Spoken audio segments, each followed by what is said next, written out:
చెరువుకెళ్ళారు. ఆ ఉల్లిపాయ మిరపకాయ ఊసులాడాయే. అది చిన్నక్క పెద్దక్క చెరువుకెళ్ళారు. ఆ ఉల్లిపాయ మిరపకాయ ఊసులాడాయే. కయ్యాలి కరివేపాకు కయ్యి పెట్టింది. ఆ విజయనగరం బెల్లపు మొక్క విడిపించింది. చెరువుకి ఎవరెవరు వెళ్ళారు? చిన్నక్కపేట. ఎవరెవరు ఊసులాడుకోండి ఇంటి దగ్గర? ఉల్లిపాయను ఆ రెండింటి మధ్య కయ్యలు ఇచ్చింది ఎవరు?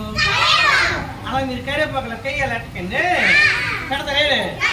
ఆ కయ్యలు ఎడితే ఎవరు ఇడిపించారు? ఎవరైనా కబులు ఆడుకుంటే మీరు బెల్లపు మొక్కలాగా ఏం చేయాలా? వెరీ గుడ్, బాగా చేశారు.